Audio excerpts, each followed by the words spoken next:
Moron. They call me Lalo. I've been involved with GCFI since 2017, and it really became a part of my life. So I wanted to kick us off with this Fisher's Forum today. I want you to close your eyes for 10 seconds and think one word that defines GCFI for you. So close your eyes, 10 seconds.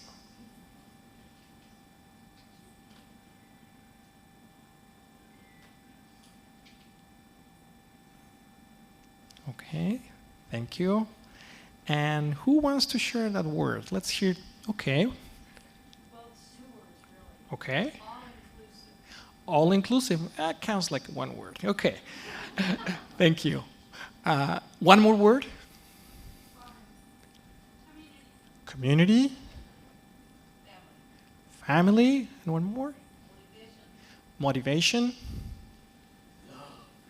Love. Fish. Bridge. Bridge. Action. Well, I agree. I really identify with all of those words. And to my mind, a lot of words came to my mind, but one very important word came to my mind, and that's fisherman and fisherwomen. That's two words, but it's really just one. So this is what this Fisher's Forum is about fishermen and fisherwomen. I think it's the backbone of a lot of the work that we do here. So we're going to have some time to learn from these people that spend so much time with their hands on the water. They're our eyes, they're our arms. They're really the people that make fisheries alive. So I think this is a very important part of GCFI. Somebody said family, community, diversity. Let's take a look at who's in the room. I think Dalila this morning, he was talking about all those little, when we see a map of the Caribbean, when you think about the Caribbean, you see like Cuba and then little dots. But those little dots have a name, have an identity, have a culture, have a history. And GCFI is lucky enough to have representation from a lot of those really important dots in the map. So I want everybody who has a connection with the ocean to stand up.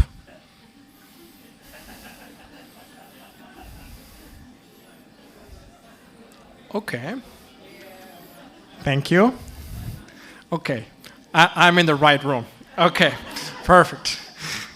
I want tout le monde qui est de la Guadeloupe, s'il vous plaît, si vous habitez ou si vous avez une connexion avec la Guadeloupe, s'il vous plaît, stand up.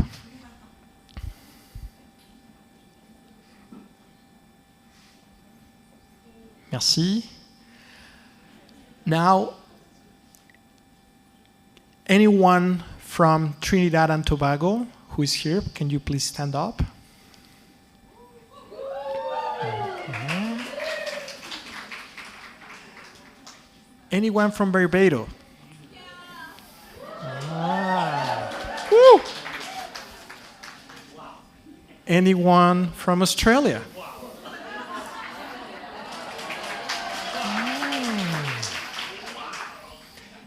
Anyone from Colombia? Okay. Anyone from Martinique? Woo.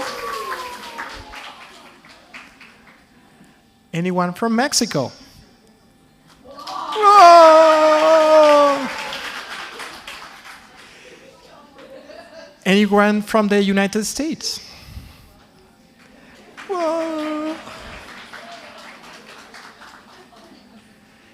Anyone from Belize? Woo. Anyone from the other countries that I have not mentioned yet? Yeah, Nicaragua. Sorry, I did not list every single one, but we would spend all day going through the whole list. But well, as you can see, we have a strong representation from not just from the Caribbean, also from other countries, which is also very important. Scientists, who here considers himself or herself a scientist? Can you please stand up?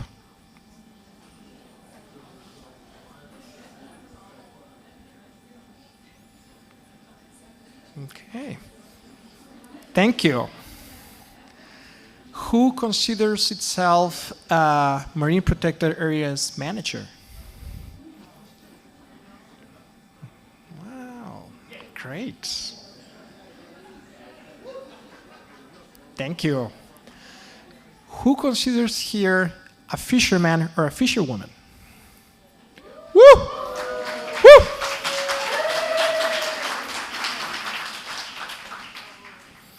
Excellent, excellent. So, well, thank you. I just really wanted to make sure that we understand the diversity that we have in this room.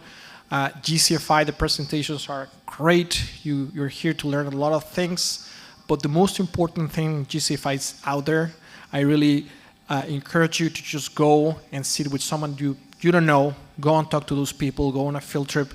Go just meet people and make those connections to continue GCFI alive. Thank you so much. I'll pass it to Will now. Thanks.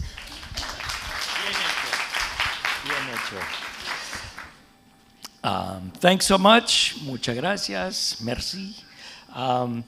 Yeah, welcome to the Fishers Forum. I've got just a few words I'd like to share, and I'll start this way.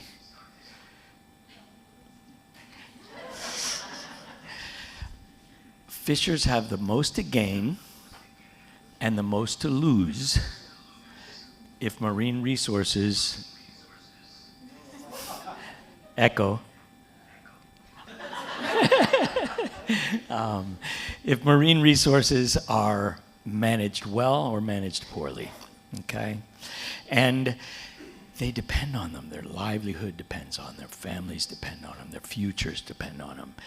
And so many fishers are also tremendous leaders, recognizing that responsibility and the reality that they have the most to lose and the most to gain. Some fishers have become incredible leaders in leading sustainable fisheries, sustainable resource management, and conservation. This community, more than any other community that I'm aware of on the planet, has recognized the importance and the power and the leadership that fishermen can play in marine conservation, marine fisheries sustainability. And specifically, among other things, for the past 20 years, this organization has awarded, by nomination and transparent selection, a Gladding Memorial Award winner who represents in spirit and in action that high level of leadership for marine conservation and sustainable fisheries in the footsteps of Peter Gladding. And many of you already know all about him, and I'm not going to go into that now because it's all on the website. But many of you also know more about him, so if you're curious, ask around, talk to people, okay? So, yeah, it's been 20 years, and they're recognized because of the contributions they've made and because of the contributions that they continue or could make, okay? So at this moment, I kind of want to take a look backwards and then take a look forwards really quick, okay? And that is a lot of the winners who have been selected have done amazing things. Leaders in the creation of marine protected areas with no-take zones, the protection and conservation of spawning aggregation sites, fisheries legislation that includes gear types that are more sustainable, closed seasons, total restrictions on certain species. Fishers have been highly influential in making these specific contributions. Okay, and so that's just in the past. And what I love about fishers, is typically they don't really have much in the way of resources, okay? And so as a result, they've had to be very resourceful, okay? And so, it's amazing what has transpired so fast with so little resources. That said, we're really going to take a strong effort in the next year or so as part of a continuing process to try to build the functionality, financial sustainability, and strategic direction for the Fisher for Fisher initiative.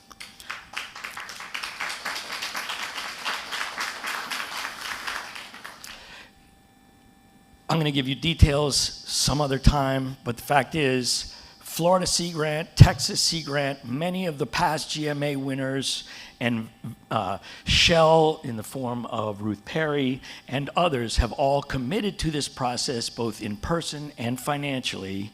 And it's going to be about a year-long transparent process, including many GMA winners, many board members, others from outside our community that may be part of funding organizations or others, key stakeholders.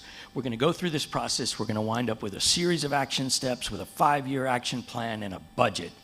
And the fishers and everybody that participated in this and anybody else that's interested or willing can take that result, which is going to be about a 3 to 4 page, a 2-page document with a 1-page budget on the back, and let's take it to the bank. All right, let's do this.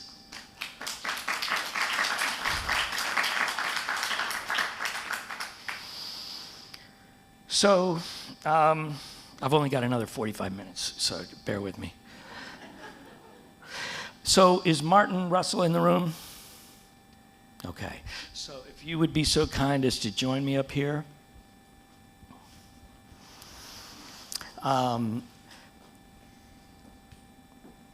Thanks, Martin.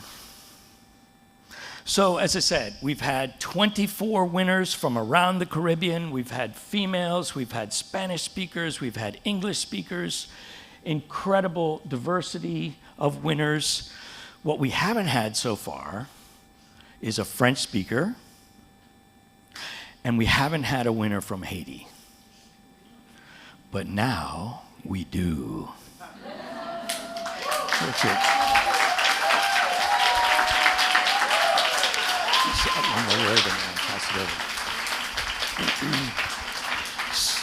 So,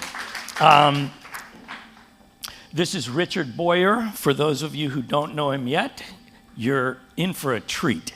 I met Richard last year as a participant in GCFI as a result of you guys bringing him here. And essentially, neither Martin nor I can do it justice in terms of all the accomplishments and all the magnificent things that you've done. So essentially, all we're going to do is Martin will offer you this award, and then we'll give you the microphone.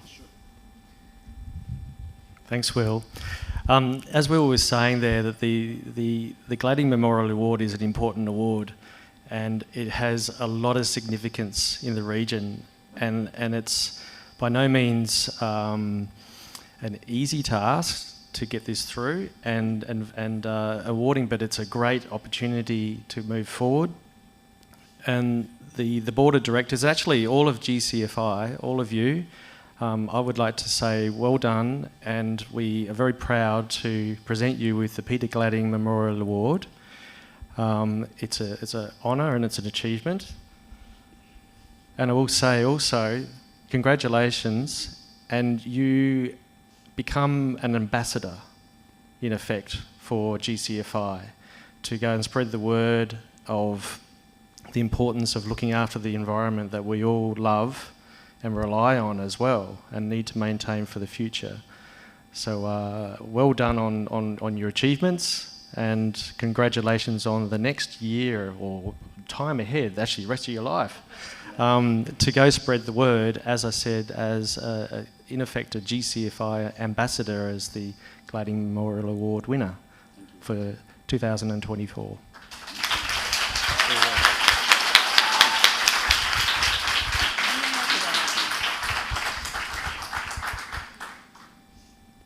Guadeloupe, zot content well. Good evening, everyone. So let's say good afternoon.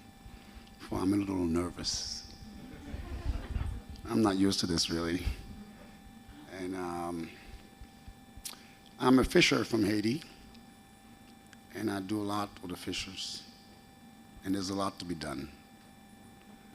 And I believe with education, there will be sustainable fisheries. Because education is at the very base of everything. I'm going to give you an example. That's something that happened in Haiti recently, I would say 3 weeks ago, where a whale shark was released for the first time in the country's history. And we could not say or take enough. The lady here, who I will ask you to applaud because of her remarkable work, Miss Jamie Aquino.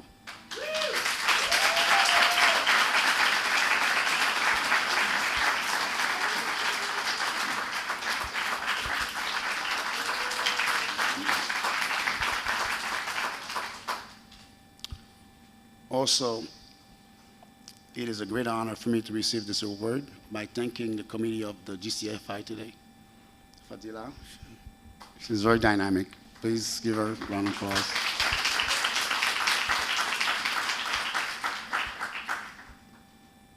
And if anyone should have any questions, please feel free to ask. I'm all open for questions.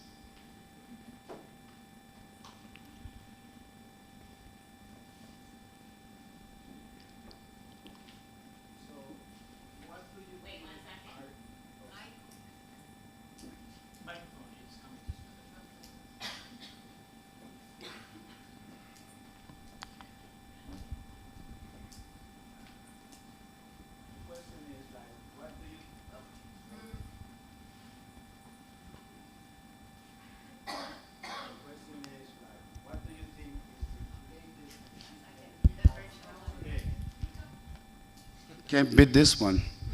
This is it. This is it. Yeah, Never in my wildest thoughts I thought this would happen. Yeah. Never.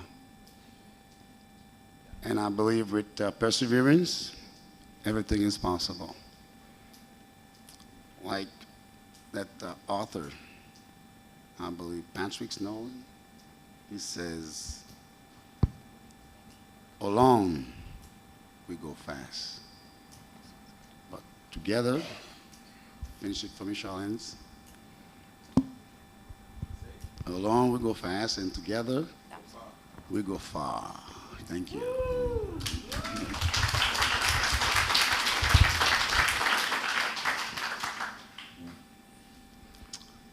Any more questions?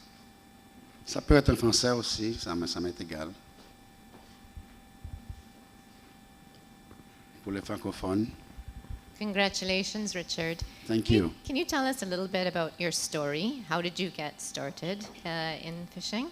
Okay. Let me tell you all, a true fisherman is within you. You're born fisherman. No matter what you do.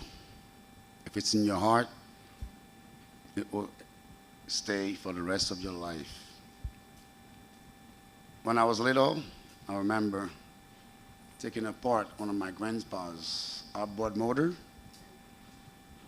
The whole job would have been perfect. But the reassembly, I broke the rings. I didn't know better. I had to put it back together. but it looked intact. But guess what? It wouldn't start after a while. And this little boat used to take me out fishing. And guess who paid for it?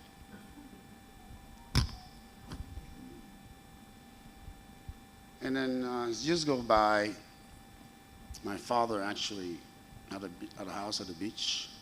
I grew up a fisherman. And I felt compelled to help them because they were really poor. And I started going fishing with them. And would come back around 4 in the afternoon. Oh my God, I would get some whipping. I did get some whipping. Several times. I would not give up. I was determined for me to be here today.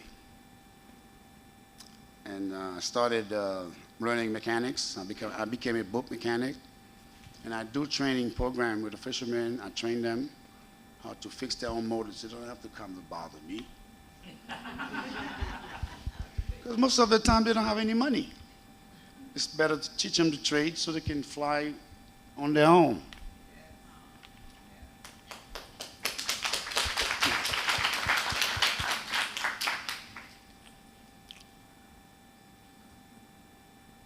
Anybody questions?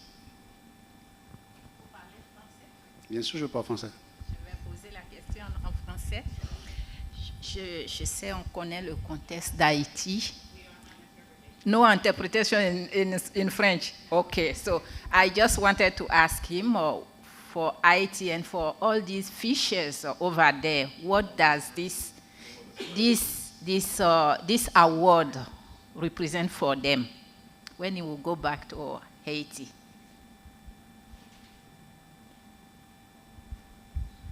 As you know, rarely we hear good news about Haiti. It's usually something negative we hear about Haiti. This award will motivate government officials about the environment and the importance of protecting the ocean, because we barely have this in Haiti. And I wish we had some of them here. No. But this is a source of motivation for them. And it's a very great thing.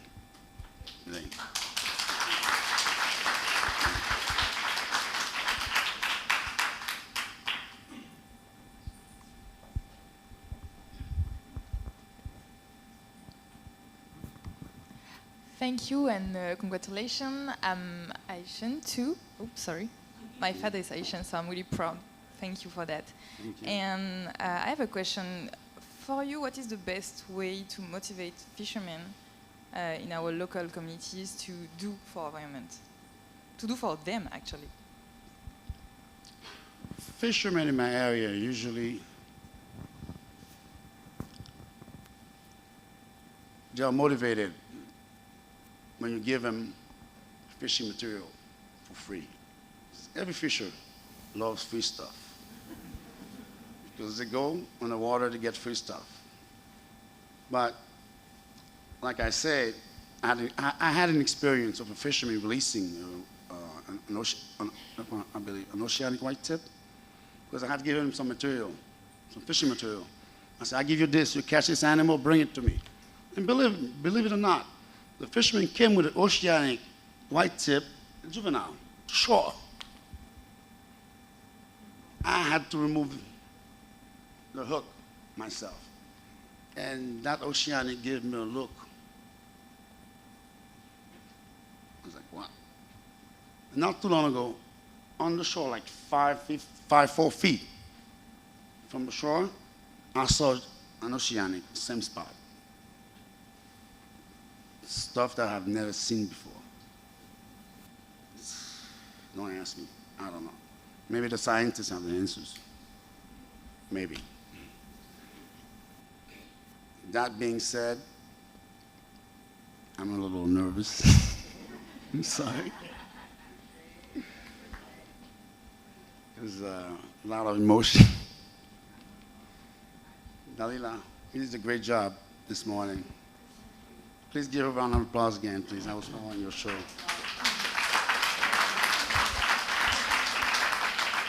She deserved it. So Richard, Thank you so much. This is great. I think he deserves a break, so we'll let you sit down. But he'll be here all week, and I bet we'll loosen him up during the week, and we'll have you not quite so nervous at some of the other events, and we'll get to chat with you in person. And, thank you, and thank you, everyone. Thank you so much.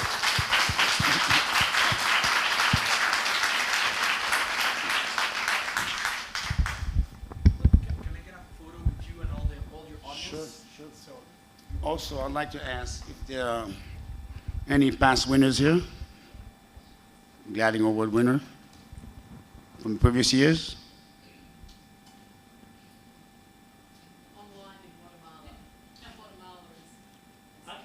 Okay.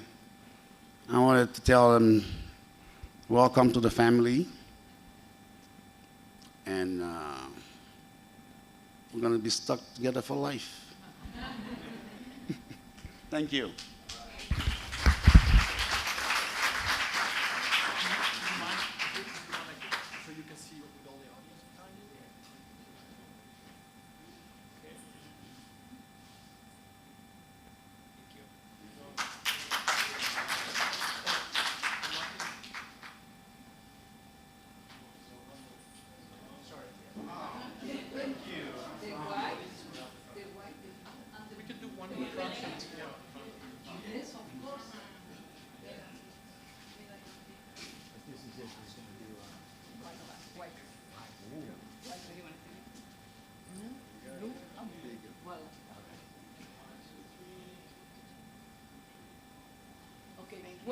Wait. Pablo Picasso say, when I don't have blue, I use the red. Where are the red? Red. All right. Red. The red in the back. Right. The red in the back. Red. The red. Please. Please.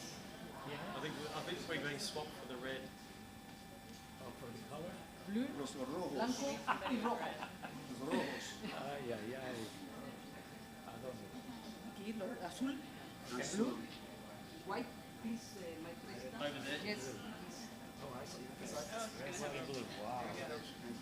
Now is the French flag.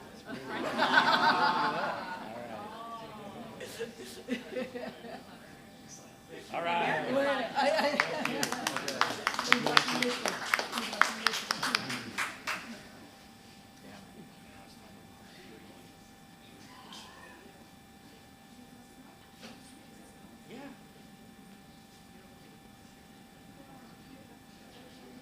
Next, we have a real treat. Something new, something different. Yeah. So, I give you the floor. Thank you. So thank you, everyone. My name is Maria Pena, and I'm from the Center for Resource Management and Environmental Studies at the University of the West Indies in Barbados. And with me is Michelle Barrow, who is a Theatre for Development specialist. I just wanted to give you a little bit of a background about how all of this started. So in 2022, Michelle and I are both members of a network called Regenerate Barbados. And that is a network of individuals who are concerned about the track that development is taking in the country. There are a number of groups that make up this Regenerate Barbados network, and we both sit on the social justice group. The lead of that group, Peggy Antrobus, is a gender specialist. And she both knew us separately, and she said, you two need to get together, because I've been working with fisherfolk, with my colleague Patrick McConney, since about 2016, especially with women in fisherfolk, through the Gender and Fisheries team. We call it GIFT. And Michelle has been doing amazing work with something called popular theatre. And we thought to get together with a group of organized women in fisheries would be an amazing experience to bring about social transformation in the fishing industry. So we started with 3 ladies who I've been working with for the longest time, Sheena Griffith, Margaret Harding, and Sylvia White. And I invited them up to Surmise, and I said, I want you to do this with us. I want you to come and learn about popular theatre. I was a little skeptical. I love art. I know that the value that it can bring. But I wondered, I said, are these ladies going to buy into this? I wasn't quite sure. But they came, and they came again, and they kept coming back. And we've been building their capacity in popular theatre one Saturday a month. And we've been doing this for 2 years. So it's been really touching as well, because I had asked Sheena, I'd pulled her aside and I said, Sheena, why did you come? And she said, well, I too was wondering about it, Maria, but because you asked me to, that's why I came. And I thought, oh, that's fantastic. So I'm going to just turn this over to Michelle, who is going to tell you briefly about popular theatre. But what we intend to do throughout the week is to have a couple of huddle sessions with fisherfolk, with people who really want to learn about popular theatre, so we can transfer some of this knowledge to you and share this with you. So just look on your app for when we announce where we will be. We'll try to find spots where we can get together and we can do this. Michelle? Thank you. I wanted to continue sharing something that Maria started about the group and when they first came. The very first week that we met, Sheena talked about how shy she was and she can't act. But Sheena went home after that first session on the bus and wrote her very first poem about what it is like for women working in the fishing industry. That poem has gone on to be reprinted in all kinds of journals and magazines. And since then, she has been writing profusely. Popular theatre, we use cultural forms, games, songs, to address issues affecting women in particular, as well as other fisher folk. We take the stories, as you will see, and we use them to highlight the issues.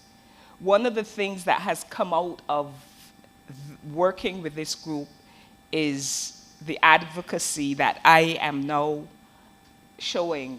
Nobody can tell me nothing about fisher folk and get away with it, because people tend to look down on them. But having worked with these women for the last 2 years, I am now an advocate. I can't fish. I don't go out into the water. I cannot bone fish, but I am an advocate because I have learned what they go through on a daily basis. But I learned about how I get to eat the fish, what it takes for the fish to get to me. And it's not easy, the stories of fishermen getting lost and the real pirates of the Caribbean and, you know, that kind of thing. So I think we've spoken enough. I think it is time for us to share the story.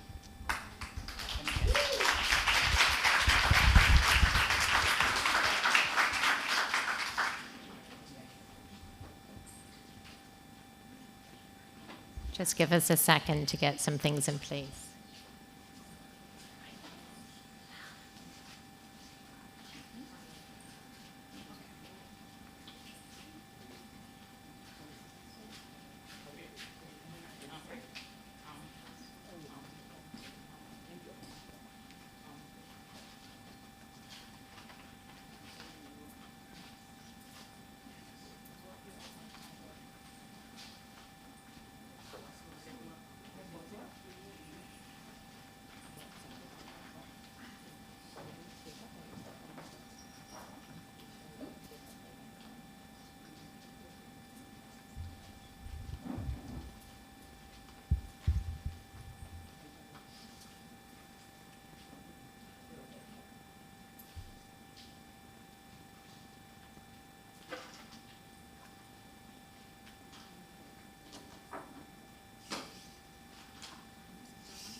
Ocean. Ocean. Ocean. Ocean. Ocean. Like the waves. Waves. Waves. And our lives are intertwined with the sea.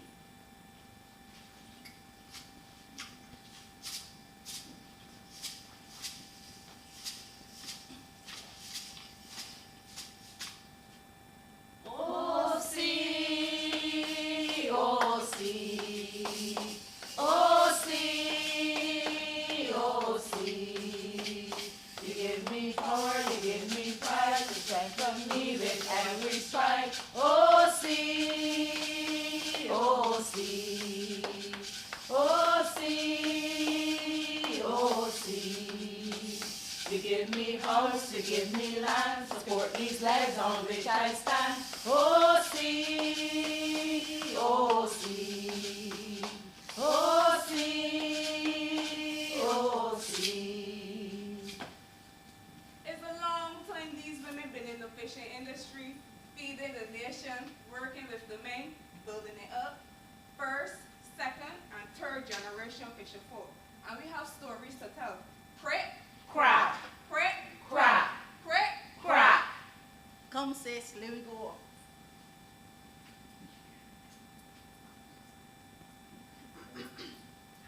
We were born and raised in a fishing community to parents who played a vital role in food security in our nation.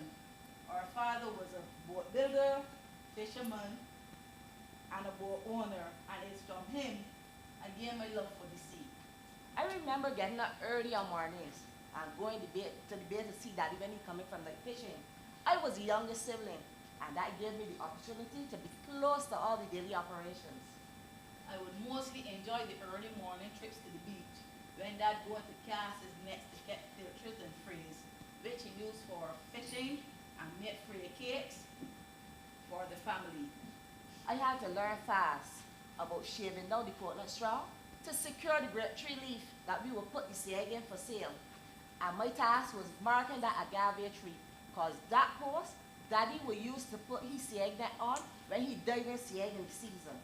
But one thing I liked was beating down the lead pipe to make the sinkers for deep sea fishing, because that used to earn me ice cream when the truck passed by. And I always remember something I admire about the women, because my mom and my grandmother and the other women at the bay would always help the men haul the boats when the boats coming out. And they would take the place in line and hold the rope.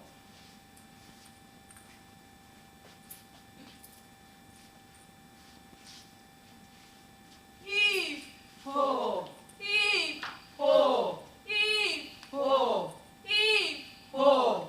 And when all of that was done, the women would get their boxes and go down to the bay and get them fish.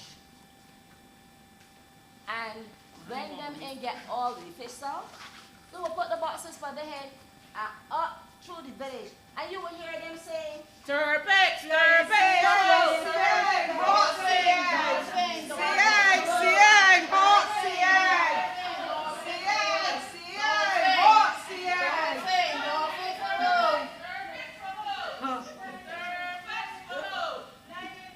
Sieg, sieg, hot sieg. Hot fresh turpix, turpix. Dolphin, dolphin for who?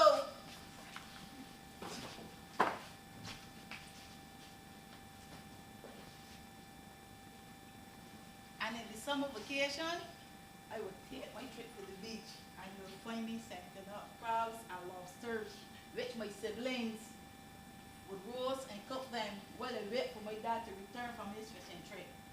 And you will find me swimming and diving better than any one of the guys at the beach.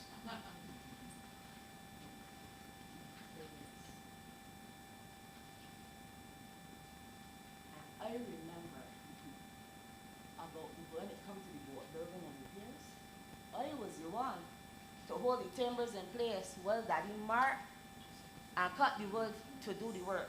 And I used to bring the different tools. I had to learn them.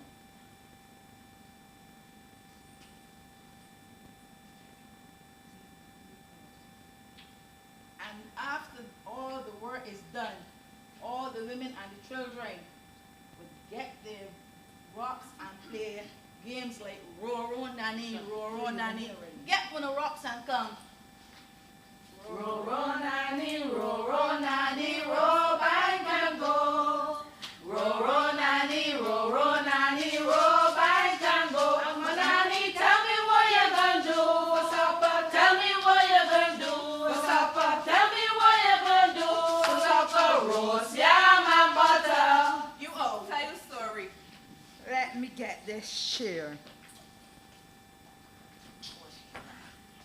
I remember the days of watching my mother clean fish. So many we lost count. It didn't look that hard, so we literally had to get in the do. We started out with a spoon, onto a butter knife, till we graduated to a real knife. Scaling endless flying fish. But I remember days of growing down in Bay waiting for Granddaddy boat to come in. Sometimes there were flying fish, sometimes there were not. But pilchers, they were my dreaded foe. Imagine a fish no bigger than your finger. And all got scared by the hundreds and the thousands, and all of them have to scare your fingernail. But me, I came up with a master plan, because for every 10 that I scared, the rest were end up in the mud. Or when I first done scare the first pan, I would flatten out the scales on top of the pilchers and in the gully and gun.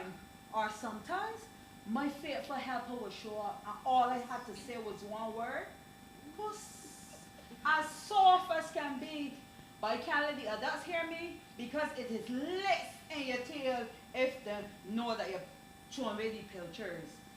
Pilchers, I don't even eat them till this day. Who next? Me next. When I first left school, I wanted to work in an office. I wanted to be a receptionist or a secretary. I sent out enough applications, waiting no reply. With no reply, so I decided to hand deliver them myself. I waited and waited with no reply. So my mother said, Well, you don't come and work with me in the market. who, me? In the market? You want my friends laugh at me, man? You want jokes? Laugh at what? Scaling and born fishes are honest dollar. How you think I say screw you and your sister? By Friday, I never say come to you. You're going in the market with me. Never that. I waited and waited. And Friday came and no letters. So my mother presented me with an apron and a hairnet. And Monday morning, bright and early, I was in the fish market. And the rest was history. Step on a wire, And the wire won't bend, and that is the way the story ends.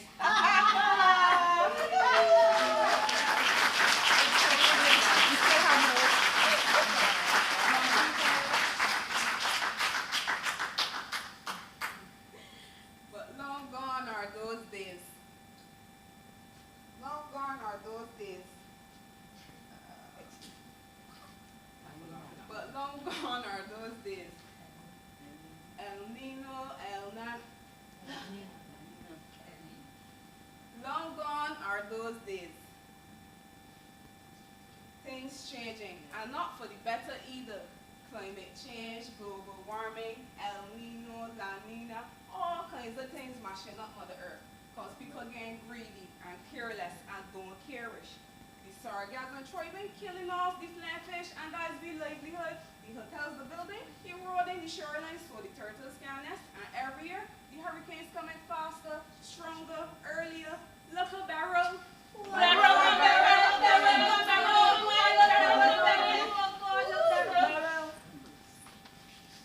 Every day I used to look out the market at this beautiful scenery, but now it only brings the tears to fisher folk like me. Memories of that fateful day when our livelihoods were swept away by the rumbling and the tumbling of the sea in the rage that sent our fishing feet to an early grave. Rage Rushing waters carrying away the dollars, working away at we heart and we souls, as the angry sea picked up the boats and spit them out on land like leaves blowing in the bustard, like they were nothing. As the sea picked up the boats and put them on land, the jetty gone and the boats with it. We thought we were strong, could withstand anything that hit, but Barrow put me in the place, giving me a hard slap to the face, letting me know that we need things like insurance for boats and all fisher folk.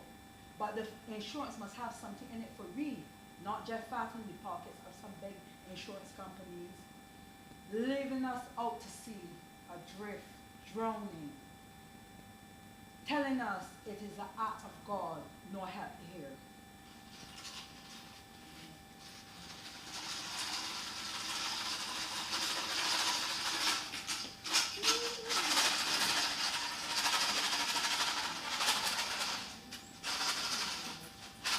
Look how them boats out there land and the fish boxes out there sailing in the car park.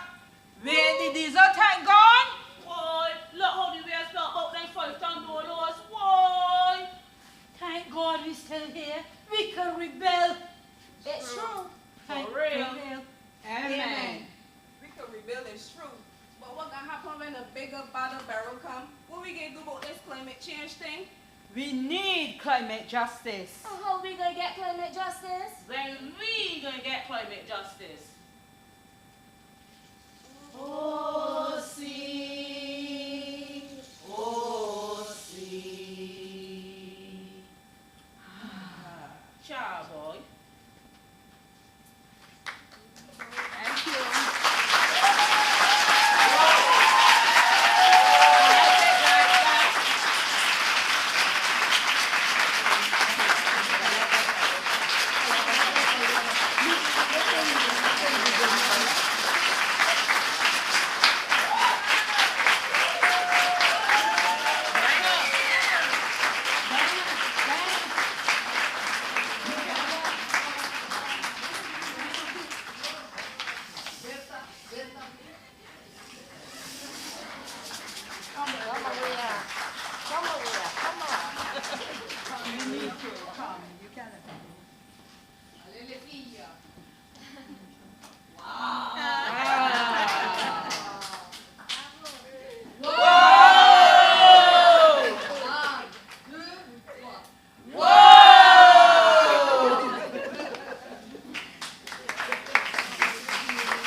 And we're going to open the floor for questions. This is what we would do if we take the presentation to a community. Our plans are to take it to the landing sites around Barbados so that the fisher folk can share their concerns about climate justice. Because the focus of our work is blue justice, climate justice, and social justice. Because the women in fisheries, they face a number of issues that have to be addressed. And we're going to be using popular theater to address these issues. So we want to pose some questions to you. What are we going to do about this climate change? What are you doing in your territories for climate justice? And when are we going to get it? Will we get it? Do you think we will get it? So the floor is open for you to say something. Anything.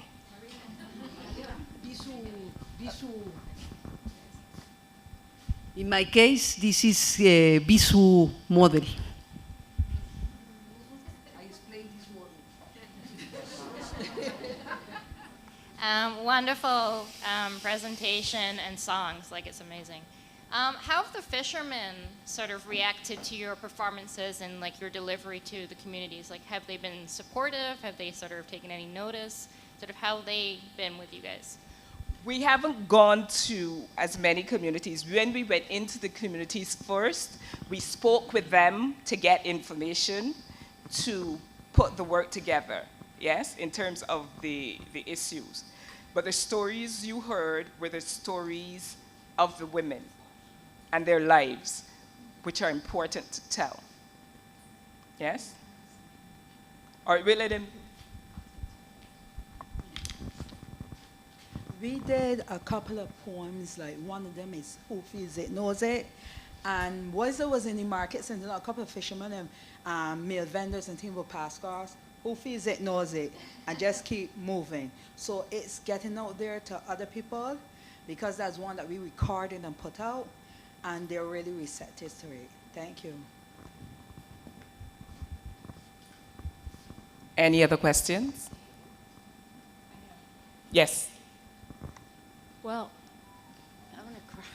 It's not a question. It's just that I've been on this earth a long, long time. When I look around this room, I finally have hope. And God bless everybody in this room for doing what you do.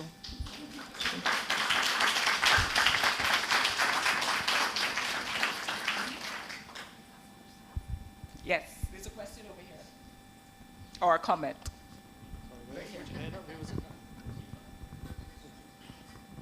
Thank you so much for sharing the stories with us.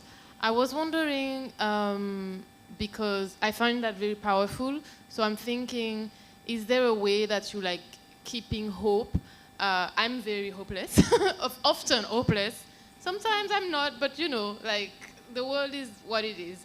And I was wondering, is like through like working together as women, did you find that helpful to maybe share your hopelessness around amongst each other?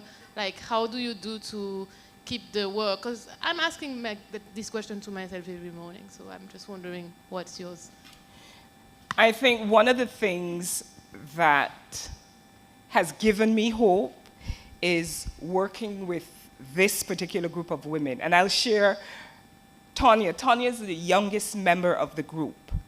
But being in this group, she is learning things. And one of the things is how we are becoming a family. So on this trip, I used to be Michelle, now I'm Auntie Michelle. Yes? And so that it is more than camaraderie.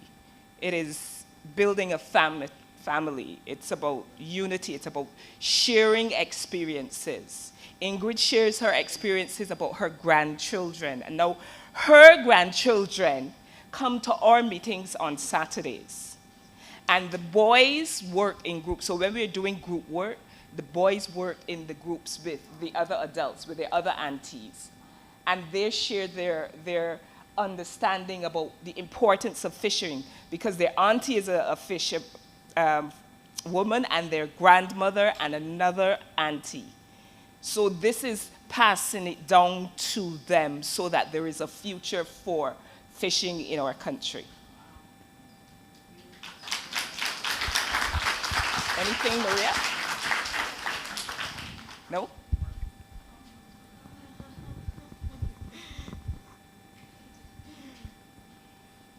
I was just wondering, I've never been to your island, so I don't know how things are over there, but I really wanted to know what inspired this group of fisherwomen to do this kind of work. Look behind you. Look behind you. Pass the mic to them. Oh yeah, go for it. Okay. We, at least my sister and I, we were born into fishing family. Grandfather, father, uncles, great aunts, whatever. We were born in the fishing industry. Grandmother, who sell fish until she was like 96 years old, between 95 and 96. And we've lived very close to the fishing village. So it was always the beach, the beach, the beach, and fish. So that is where we gain our love for the fishing industry, and we continue the tradition of the parents and foreparents. I am a fish vendor, processor, and my sister here also in the field, which she's also doing another job. And then I must say to my humble friend over here, as I would tell the ladies, let your all voices be heard. Don't ever sit back.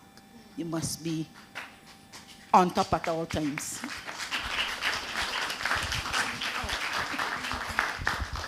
But to speak more to that, that's our legacy. You all will remember me from GCFI 2 years ago when I spoke about my dad and being in the fishing industry. But to add to that is all the issues that we're having, health challenges. Michelle spoke to fishermen going out there and actually losing their lives at sea. We had fishermen that lost their lives at sea. We had some that were robbed out to sea, but they got back here safe because they had to be smart. But there's a lot of issues in the fishing industry. Changes. One thing I would like to see is to get people to embrace the different changes that are coming. Climate change is upon us, you understand? And the way of fishing, the way of working, the way the fisher folk operate years ago, like how my foreparents did, we can't do that anymore. And I want to lend my voice to make sure that the younger generation that is coming have a platform, have a footing, so that they'll be able to embrace the changes that is coming to the fishing community. And I just wanted to share, so Sylvia and Margaret are sisters. Ingrid and Siobhan, that's mother and daughter. So the legacy is being passed on. Yes, there's a question. Right? Thank you. This is a great job, first of all. I have two comments, questions. One question. Have you thought about taking this to the schools, and maybe you already are, so you can reach the younger generation, because they love protecting the earth? And number two, are you being supported by your government in Barbados, of the ministry? And number three is a comment. I hope you can take this to the other islands in the greater WCAFC region. Sorry. Yes. Thank you so much. So a lot of the work that we have been doing now is being funded by a project that Surmies has implemented. It's called the Just Be Fisherfolk project. It's funded by the Open Society Foundations. So that is why we are here, because we have the funds to be here. So not government funding. We haven't taken it to the government. We hope that the government will notice us, because the idea is that this group is going to build advocacy for issues within the fishing industry.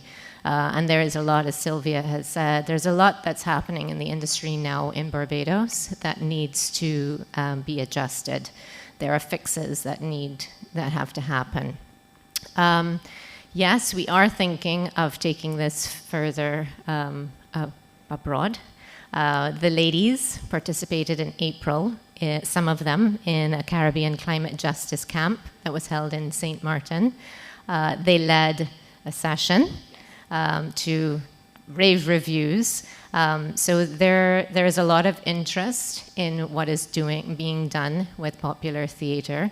And there is the potential as well for us to go even further with connections that Surmies has with other organizations. And what I wanted to say here as well is that we shouldn't underestimate the partnerships that academic institutions have with fisherfolk. This didn't happen only because of me. Years ago, Patrick McConney, Hazel Oxenford, a number of our lecturers at Surmies developed these relationships with fisherfolk that have stood the test of time. That is why they're so willing to work with us in what we do. So it's very important that academic institutions and NGOs build these very critical relationships. So is that... There was another question on this side. Okay. At the back, right there. Okay.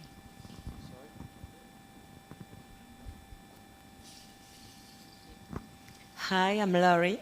I was in Barbados last year, and I loved it. When I see you, I recognize the Bajan spirit. Thank you. Just a quick question. How many fishers are there in Barbados? And are there more or less than before, and maybe why? Thanks. Would one of the ladies want to answer it? Sheena, do you want to, or Sylvia, whoever? It's good to get your input. From the last count that we had over 6,000 registered fisherfolk. But yes, but their There are a lot of unregistered also. And then there are people that just do it on a weekend and stuff like that. So we haven't really had the true count as yet, but registered was over 6,000. Just about 80,000. 83, yeah. And in the fishing industry, in the market where I would normally operate, every year we have young people added to that, people that can't find a job out of university and stuff. Their university degrees were funded by their parents that work in the fishing industry, and when they don't get a job, that's where they come to help their parents make that money to sustain themselves. So every year we get people coming in, just trying to earn that dollar, because we work in the biggest fishing market in Barbados. During the sessions this week, whatever little breaks that we have, we want to share with you some of the techniques that we use. Yes? Maria talked about St. Martin. We wrote a song which we took to St. Martin, and now it's all over the world. So we're going to share it with you because we will be using it throughout the week. When you hear it, you know that's the call. So it goes like this. Ladies, climate justice. Climate justice. Come on up.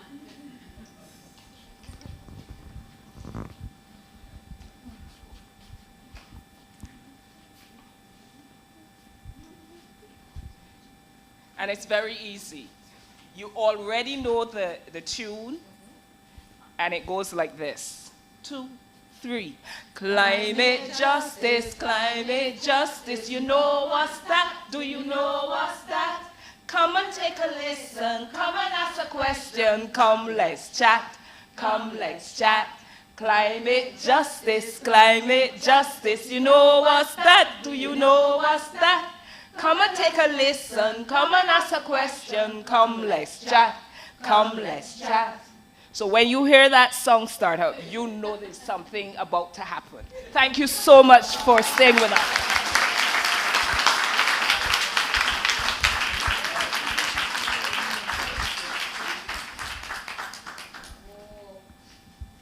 Okay, thank you everyone. I think we had an amazing Fishers Forum this year. One more round of applause.